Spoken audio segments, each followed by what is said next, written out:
Well, this video will focus on the person, how God has made you, how God has made me. In Genesis 1:26, God says to himself, "Let us, Father, Son, Holy Spirit, make mankind in our image." And in that design, God made you in the likeness of himself, male and female. So as you work with people who are on the outside and you bring them on in the inside, side door to the main door, into the church fellowship, and as you help them to become all that God has created them to be, help them become more like Jesus, as we say, in recovery, and also as you coach them through their journey, walking alongside them, not telling them what to do, but to walk alongside them so that you can help them become who they really are meant to be, as God has given them purpose and direction.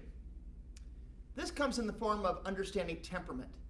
Now, this is a very short training on temperament, more like a survey, because I want you to understand that as we coach people, coaching is going to be a process where you're helping them through, not telling them what to do, but also to guide them with questions and also to help them discover the answers. But in order to do that, you need to help them understand how God has wired them. We all have wiring inside of our DNA. In fact, when we were born, it's the inborn, not only theory, but truth, that God has put a mix that's unique. Psalm 139 says, "I am fearfully and wonderfully made by God." And each one of us is like a thumbprint.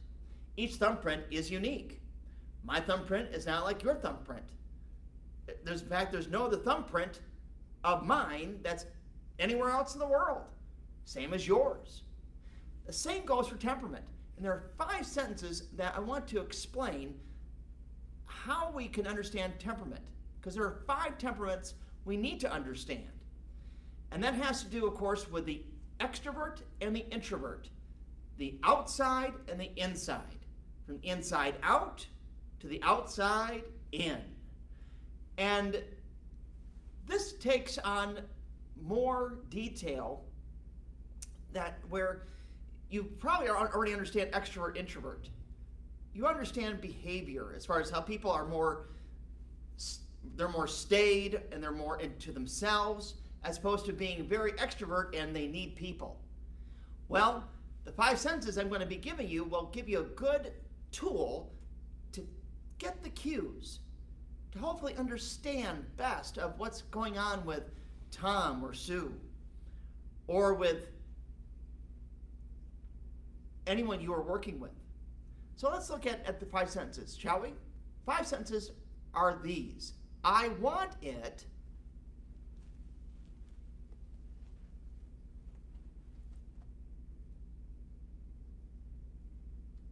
With personality,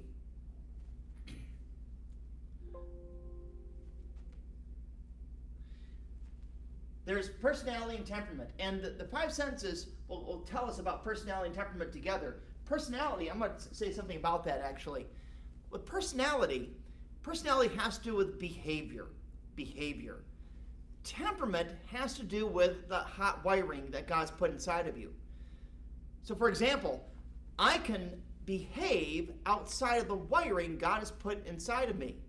So if I'm acting like, for example, an extrovert, when really I'm an introvert, when I enjoy being more by myself, and I get recharged by taking that nap and taking that time to read the book, and where no one is around, and my alone time. But I'm acting like an extrovert, where I give the impression I need people, and I'm trying to please people all the time, and connect with people, and talk a lot, and try to gain energy by being around large groups of people and many people at one time. I get drained, and people are noticing that my behavior is not fitting what they see in public, what they see in private. So with personality, it refers to behavior. I can act like I truly am, or I can act not like I truly am. And with temperament, it refers to how God has made you from the beginning to now, how he has woven inside of you in your mother's womb who you are. And so that gets to the 5 sentences. The 5 sentences then explain the extrovert and the introvert, the extroversion and the introversion. The extroversion means I gain energy from out here. I gain connection, energy, life. The introversion, the introvert, gains energy from the inside. From the inside then to the outside. They're the thinkers. They're the people who like to, as I just nuanced, they like to take that time by themselves. And it is, in fact, heaven for them to be not around people. People wear them out. So you have the extrovert and the introvert. Let's look at the extrovert first. With the 5 sentences, the extrovert is the one who says, and often the first 2 sentences characterize the extrovert in a classic manner because it involves people all the time. I want it my way. I want it my way, because we look at wants and look at needs. Wants and needs. I want it. Of course, this then looks at needs as well. The first one we want to look at is I want it my way. My way. And the my way says I need control. I need and I want control. Now, there's nothing wrong with this. Control is a God-given need.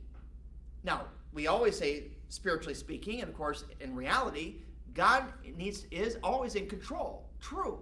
As believers, we follow Jesus and he is in control. What I'm saying is that God has made us, and some of you watching are saying, yeah, I can resonate with I want it my way, and I need control because that's how God has made you. These people who want it my way are the drivers. They're the ones who are the domineering ones. They're the ones who are the leaders. They will step out and they will also take charge. Because you have people who will say, well, who's going to lead?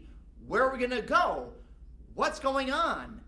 And the my way person, the I want it my way, or the choleric, that's the classic term for it. The choleric says, I want it my way, I want control, I need control so that I can get my 18 goals done at the same time. And also, these people say, I want to get others on my team to accomplish my goals. So the my way people are very much the goal-oriented people, the task-oriented people, true, but also the extrovert because they are looking to get people on their team, and they'll screen people. They'll say, no, I want you on my team or not. So they're always screening people, vetting people to see if they're going to be on their team or not on their team. And they try to achieve the teams they need to accomplish their goals.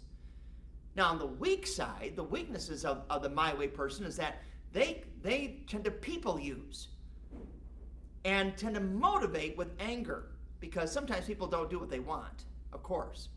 Now, in the strong suit, the strengths is that they can motivate people, and they motivate with love, Jesus' love, and of course give vision, give direction, and motivate people with love and not anger.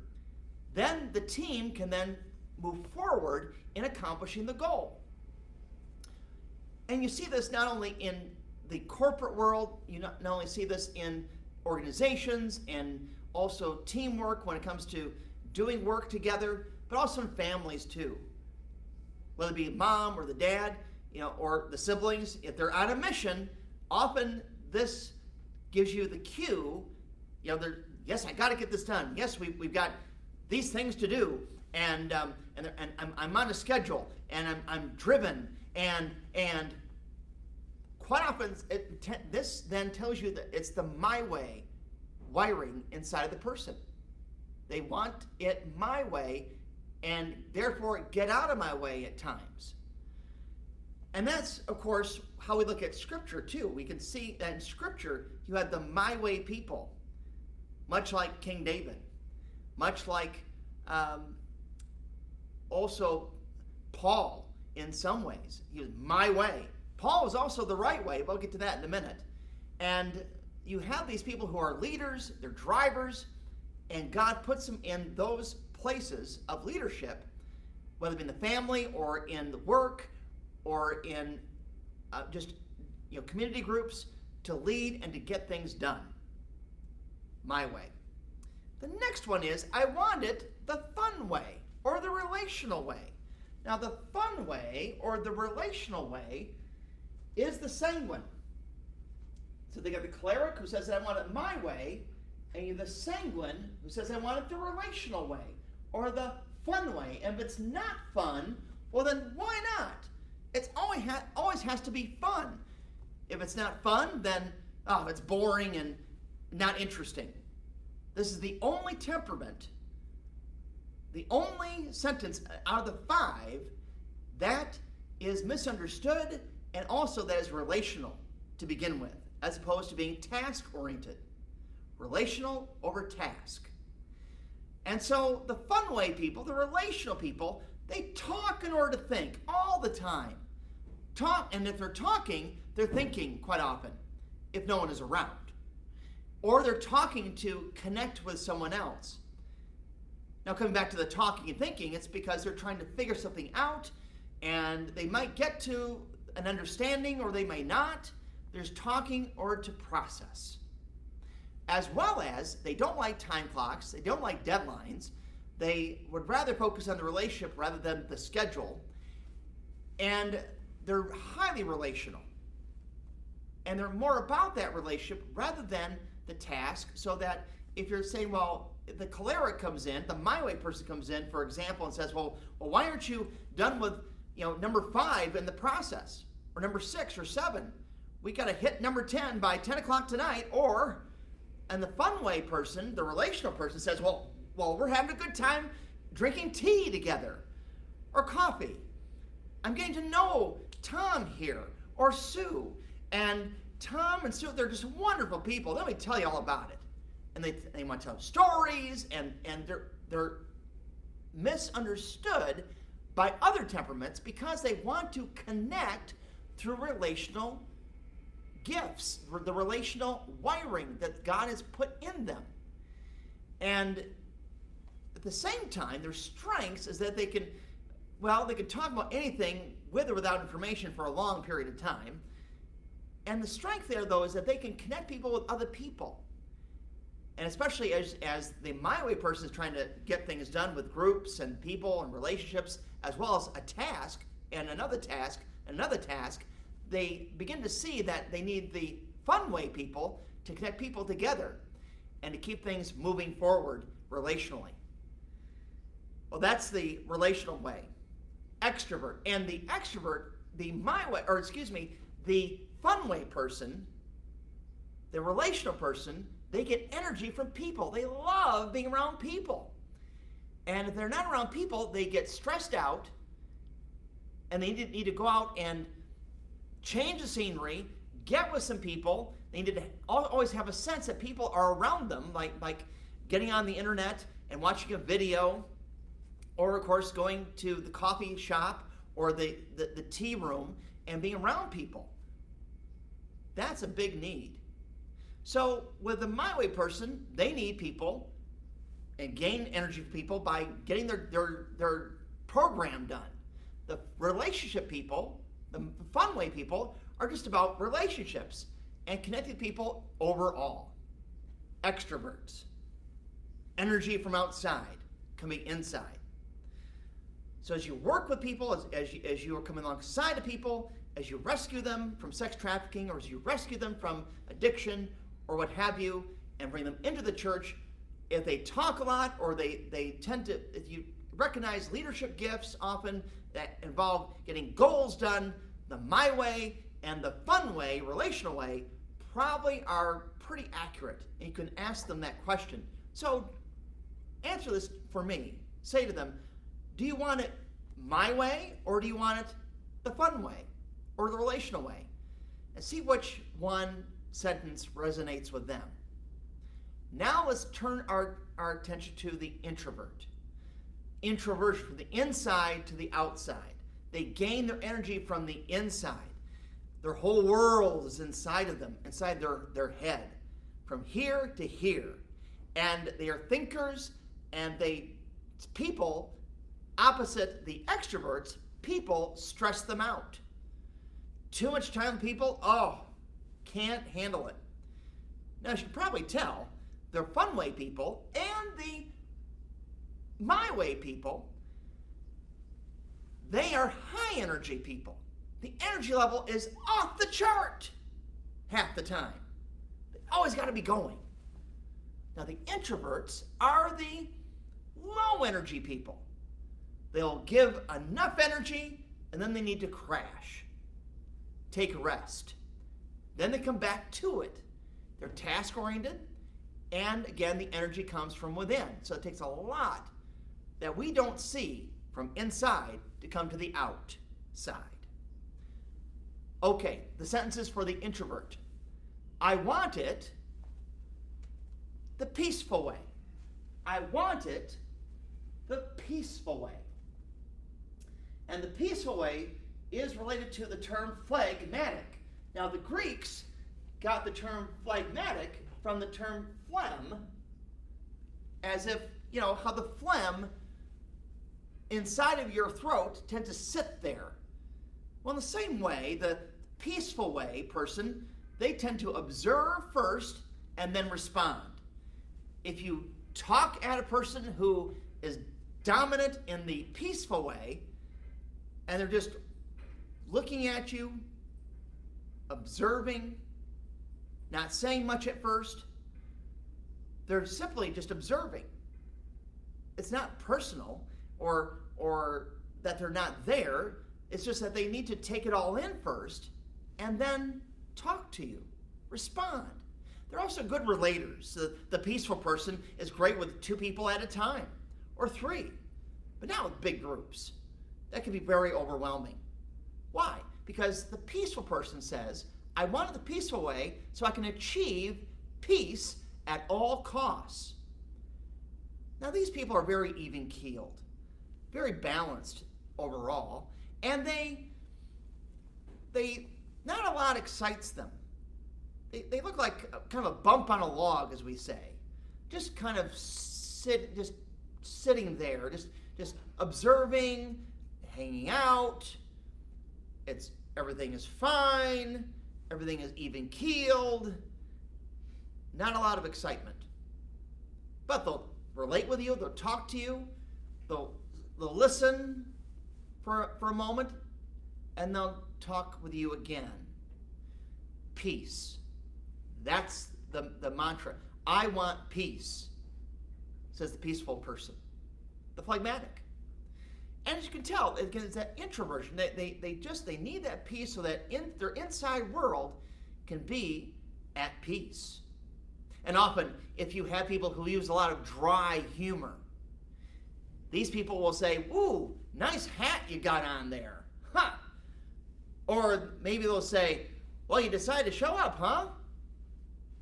That kind of humor where you're not sure if they're joking or if they're serious often will give you a cue that they probably want the peaceful way. They're using that humor as a defense shield. They want to keep you at a distance so that you won't drain their energy level. Again, it's about energy level with the peaceful person. So you can help them to retain their energy level, keep going, and help them to have peace. All right. On the next slide, we're going to look at the right way person. The right way person is a little more intense. Peaceful person, not so intense. But the right way person is the melancholy. These people say, I want it the right way. I want it the right way. Now, what do we mean by that? It means that there's a picture in their mind how something ought to be. They already see it. For example, how they would then design a building, how they would decorate a room. They see it in their mind and they see that, oh yes, it's got to be blue and it's got to be curtains, carpeting, just this way and not that way. It's black and white. This is the right way, that's the wrong way. And they don't budge too well. If they are pretty set on how this is going to be the right way, then it'll take a lot to show them a different way to think and to do. These people are thinkers. These people are detail people. These people are checkers. They'll check things all the time. Ooh, that's wrong. Ooh, you're not right in this. Ooh, the details are out of order. These are the right way people. The melancholies, as the Greeks called them. Why? Because if it's not right, it's wrong. Now, often you will encounter people who have addictive personalities, those who they fall into the addictive cycle because they feel personally that they're wrong if they're wired this way. I want it the right way. If they feel that they're getting it wrong all the time, they take it so personal and also all overwhelmed that they don't feel they can be right and also get things right. So you ask the question, do you see life where I want it the right way? And the person says, yeah, that makes sense. And if you notice that they don't talk much, they're more to themselves, they'd rather be alone, and they're about details and saying, ooh, that's wrong, there's quite a good chance that they want it the right way. And they need order and people to keep their word. So there's a lot involved with the right way people, the melancholies. And it gives you a good idea of how they behave, or how they need to behave. Again, my way people, they want to get the goals done. They're driven. The fun way people, they want relationships all out here. The peaceful people, the peaceful way, yeah, it's just even keeled, and I observe, and then I live life just one step at a time, no big deal, and gradual. The right way people are about detail and order, and especially if they can have their alone time where they can have time to think, dream, and regenerate by reading a book and no one else in the room for a good hour or more. But then they come back and they need to choose when and where to socialize so they don't drain their low energy level.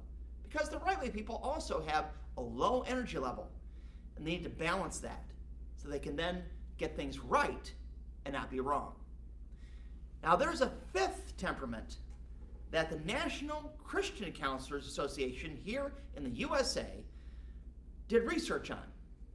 They did a lot of work with people who were coming into their offices for counseling who exhibited fun way, relational way tendencies, and also right way tendencies. And so there has to be something going on here that just doesn't make, it's not making sense. So the research, they came up with a fifth temperament to add to the classic 4 temperaments. From my way, fun way, peaceful way, right way, to now I want it your way. Why? So that you'll love me. And we call that supine. Now in the English language, the term supine means to come up under. And people who have this as a dominant temperament in their mix, in their wiring, they'll say, well, I want it your way. How come? So that you'll love me. Or better yet, I want it your way so that I can get it right way, and also that we'll be okay in relationship, the relational way. In other words, the supine temperament, or the your way, I want it your way temperament, refers to having the fun way, the relational way, and the right way as one. One blend. Perfect blend together. And so people who have this in their temperament mix, where it is clear that they need to have things right and have things wonderful, have things right and have things relational and okay, to be balanced at the same time. And they often, you'll find them in a state where they're fighting themselves. they're beating themselves up, or they see themselves as having no worth, or that they don't matter to other people, which of course is not true. But more importantly, in spite of those weaknesses, and also they're very indirect. Oh, they're very indirect. They won't tell you how they feel. They just want you to assume how they feel or how they're doing. And they want you to initiate connection, for you to initiate contact. And what they often will do too is that they will say, well, I just don't matter, and things, oh, I can't get it right, and they may even verbalize their frustrations. Or they may say to you, just tell me what to do. And at times, you're going to have to. Our goal is not to, but sometimes you're going to have to with this temperament pattern. So, finally, this temperament pattern is also characterized by a gentle heart. A gentle heart. See, those who are wired this way are wired in such a way that they have a gentle heart, a gentle spirit. Though they can't say no if you ask them to do something for you. There's a volunteering. Or they have a gentle heart where they will serve and serve and serve, and they can't say no, and they're always there, they're always faithful. They need at least a thank you. Thank you for doing that, Tom. Thank you for doing that, Sue. I really appreciate what you're doing. And so that's the supine. That's the fifth temperament that has helped so many people here in the United States and other places to help them better understand how the wiring matters. Especially those who are wired my way, fun way, peaceful way, right way as well. But understand this, there are three areas that we look at. The first area is general relationships. The second area is at work. And the third area is deep relationships. But that's going to be another training video. We don't have time today to get into that. However, notice that there is a blend. A blend, and that's the point. We all have a blend of at least one of the temperaments, or most often, three of them, or two. So be advised. I hope this has helped you today, and we'll have more on the interface for you to download as far as written material and other helps to help you better serve your people as you bring them in the love of Jesus Christ. Blessings.